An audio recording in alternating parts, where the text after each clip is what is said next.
The Boston Celtics are changing the game again. A storm is brewing in their new training camp, and what's happening behind those closed doors has left everyone guessing. Rumors exploded after assistant coach Sam Cassell dropped a bombshell on live radio, calling this the toughest training camp he's seen in more than 3 decades in the NBA. 34 years of sweat, competition, and championship culture, and he claimed this one tops them all.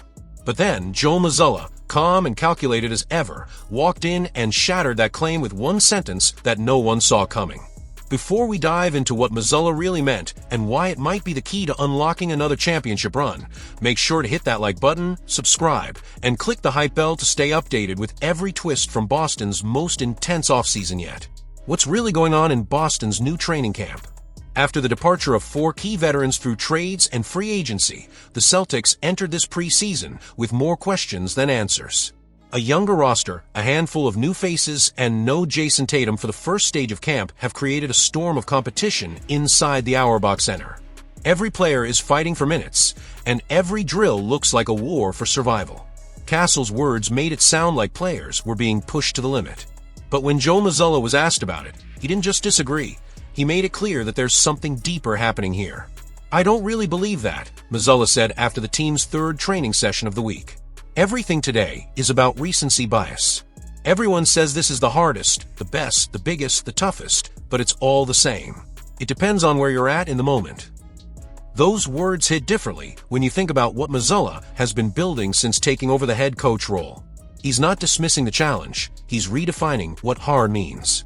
For him, toughness isn't about exhaustion or sweat, it's about focus, endurance, and a mental shift that separates champions from everyone else.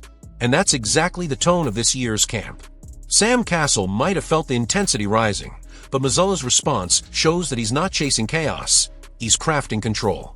He wants every player to reach a breaking point, not to collapse, but to discover who they are when things get tough. Cassell admitted that Joe is pushing the envelope, but not in a reckless way. He's taking this new-look Celtics team right to the edge because that's where true identity is formed. Joe wants to push the envelope. He wants to force the issue. Not break them, but take them to a point where this is hard. "That's how we're going to have to play this year," Cassell said. "We're going to play this year balls out and turn our hat backwards and get after it."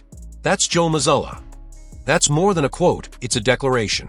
The Celtics aren't training to survive, they're training to dominate.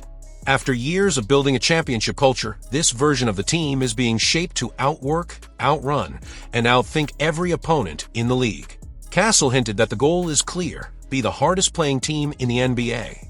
Combine that with Mazzulla's plan to speed up the pace on both sides of the floor, and it becomes clear that Boston is rewriting its identity from the ground up. Derek White confirmed it himself, saying camp has been intense but filled with purpose. "It's been hard. It's been fun.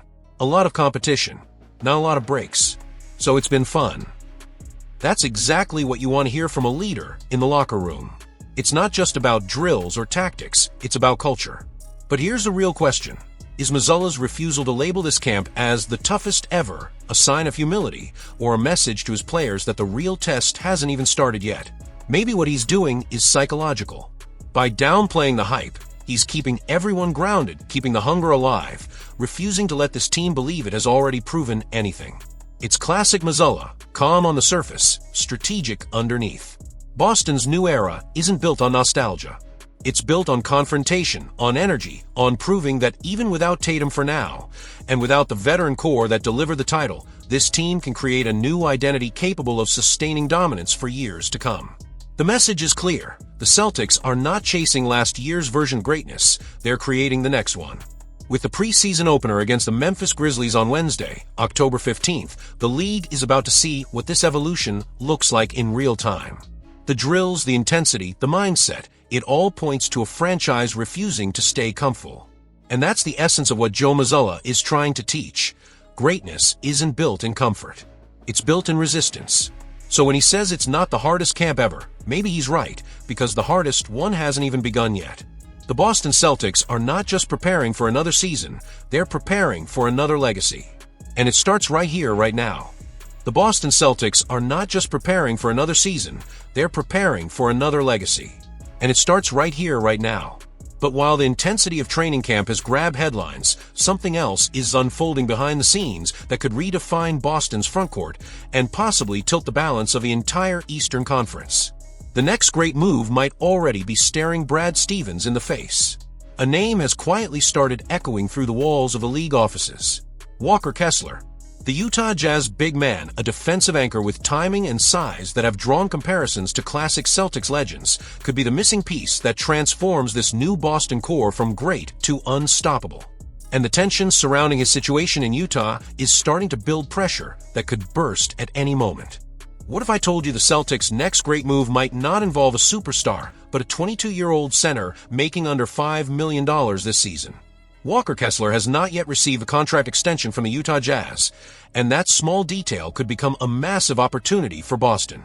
Reports from Hoops Habit suggest that the Celtics should make a move for Kessler, and when you connect the dots, the logic becomes hard to ignore.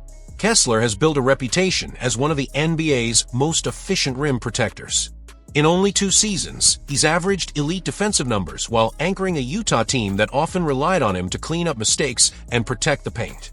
His timing, wingspan, and positioning have already drawn comparisons to elite defenders like Brook Lopez and prime Rudy Gobert. But here's the twist. Despite his production, Utah has not locked him into a long-term deal. And according to the Salt Lake Tribune, Kessler recently admitted to being a little frustrated about the lack of an extension. That's where things get interesting. Boston's center rotation right now is built on potential and flexibility. Neemias Queta is expected to start, with Chris Boucher, Luka Garza, and Xavier Tillman rotating behind him. But none of them are proven long-term solutions.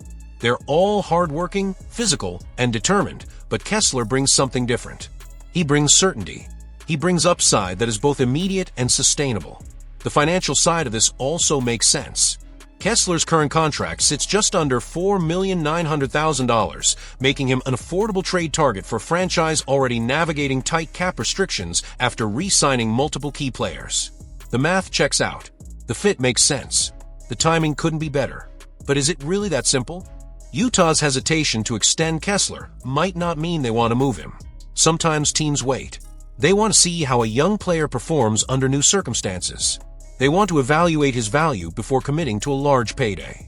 But waiting comes with risk. We've seen this before. Just ask Jonathan Kuminga, Quentin Grimes, or Josh Giddey. Players who were once seen as untouchable suddenly found themselves in trade rumors when negotiations stalled. If Utah is hesitant, Boston should be alert. Brad Stevens has proven that he doesn't wait for opportunity, he creates it. He's shown a willingness to act fast and decisively when a player fits the Celtics' identity. And Kessler fits it perfectly. He's a relentless defender, a quiet worker, and a team-first competitor. He's the kind of player who doesn't need the ball to impact the game, exactly the type of personality that flourishes alongside stars like Jason Tatum and Jaylen Brown. With Kessler protecting the rim and cleaning the glass, Boston's defense could reach another level. Imagine a lineup where Derek White and Drew Holiday pressure the perimeter while Kessler shuts down the paint. That's not just strategy, that's suffocation. But the big question remains. Would Boston be willing to trade assets mid-season to get him? It's not just about desire, it's about value. Utah knows what it has. They'll likely ask for a young player or a future pick. The Celtics, already deep in their title window, might see that as a worthwhile investment rather than a risk. Especially if Kessler's market value keeps climbing. And then there's the psychological angle. When Kessler spoke about his frustration with Utah's front office, he also said something that might have caught Boston's attention. As long as I have a Utah Jazz jersey on, I will play winning basketball. That phrase reveals a mindset that fits perfectly in Boston's culture. Commitment, effort, discipline. Even under pressure, he remains focused on winning. That's the Celtics' DNA. Now picture this. It's late February. Trade deadline week. The Jazz, uncertain about paying Kessler in restricted free agency, quietly open discussions. Brad Stevens, always watching, makes a call. The deal works financially. The fit is seamless. Suddenly, Boston has added one of the best young defensive centers in basketball for a fraction of the cost of a veteran star. Would that be the move that secures the next championship run? The possibilities are endless, but one thing is clear. The Celtics are not a team that stands still. They adapt, they evolve, they strike when the rest of the league is comfortable. And while most teams chase flashy names and headlines, Boston's genius has always been in finding the piece that no one else saw coming. Walker Kessler might be that piece. A quiet giant ready to explode in the right system. A player whose defensive instincts could complement Tatum's scoring and Brown's athleticism perfectly. The kind of acquisition that doesn't just fill a gap, but extends a dynasty. So the question every fan should be asking right now is this: if the opportunity presents itself, will Brad Stevens make the call? Because if he does, it might not just be another trade. It could be the next turning point in Boston's story of greatness. The new era of the Celtics isn't about reacting, it's about defining what's next. And maybe, just maybe, what's next wears number 24 and is waiting quietly in Utah. The new era of the Boston Celtics isn't about reacting, it's about defining what's next. And maybe, just maybe, what's next wears number 24 and is waiting quietly in Utah. But as Walker Kessler's name continues to swirl in trade rumors, another conversation has taken over Boston. A debate that's just as important, and maybe even more revealing about the direction this franchise is taking. The question now is, did the Celtics make the right choices in free agency, or did they let something slip away? Boston's first week of training camp is officially in the books, and with it came a wave of first impressions, chemistry tests, and difficult realizations. The team looks different. Younger, hungrier, more unpredictable. But the echoes of familiar names, especially Al Horford, still linger in every corner of the Auerbach Center. Losing him to the Golden State Warriors wasn't just a roster move, it was a shift in identity. And yet, there's a growing belief that this transformation was necessary, that Brad Stevens and Joe Mazzulla are building something sharper and more future-oriented, even if it meant saying goodbye to a franchise legend. But how did it come to this? Technically, Boston could have afforded to keep Horford. The math was simple but brutal. The Celtics are about $12 million over the luxury tax threshold, and because they've become a repeater tax team, every extra dollar now costs $5.50 in penalties. That means that offering Horford even a modest $5 million deal would have ballooned into nearly $20 million against the books. And that's before factoring in the rest of the roster. When you understand that reality, it's clear this wasn't a lack of loyalty, it was a matter of survival. Brad Stevens confirmed that both Horford and Luke Kornet were offered new deals, but it's hard to imagine those offers being above the veteran's minimum, given how steep the penalties are. In August, the front office even traded Georges Niang and his $8 million salary to clear more space, replacing him with a minimum contract. Every move this summer was calculated with one purpose: protect flexibility, maintain depth, and keep the window open. Still, fans can't help but ask, should Boston have found another way? Could they have made a different move, perhaps trading Sam Hauser or Anthony Simons to open space for Horford? The idea is tempting, but even then, the outcome may not have changed. Horford might have simply wanted a new challenge, and if he believed his best shot at another ring was in San Francisco, then no amount of money or loyalty could have changed his mind. But here's where things get fascinating. What if Jason Tatum's limited availability this season changed everything? Without their superstar on the floor, the Celtics are entering a stage of experimentation. That opens doors for players like Nunez Queta, Chris Boucher, and even rookies fighting for rotation spots.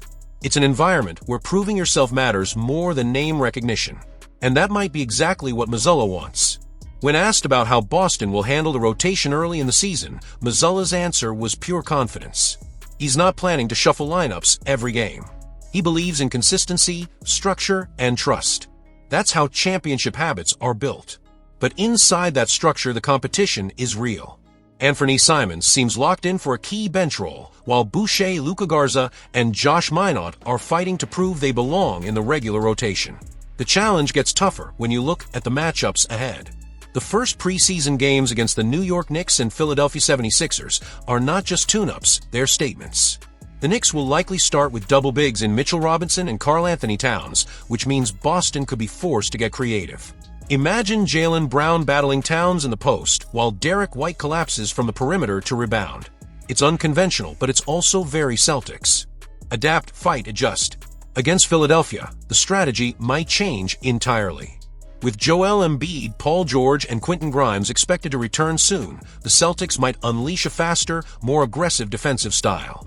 And if Summer League taught us anything, it's that Boston is ready to gamble on defense. The young squad played with relentless pressure in Las Vegas, forcing turnovers and running in transition. That approach could define the new season. But there's a catch. Playing that way comes with risk. Overaggression can leave open lanes and expose weaker defenders. It's a delicate balance, and Mazzulla knows it. That's why the team is obsessed with conditioning and endurance during camp. Every drill, every scrimmage, every possession is about preparing for a season where mistakes will happen, but resilience will decide everything. So what does all this mean? It means that the Celtics aren't just rebuilding talent, they're rebuilding mentality. Losing veterans like Horford might hurt emotionally, but it also created space for something new. A faster, more flexible, and fearless version of the Celtics. A team that might take risks, but also redefine how Boston basketball is played in this era. The road ahead will test them, but that's the beauty of it. Because when this team finally finds its rhythm, with or without Tatum for now, it might just surprise the league all over again. And if you believe in this journey, make sure to like this video, subscribe, and hit the hype bell, because the next chapter of Celtics basketball is only getting started, and it's already looking like something special.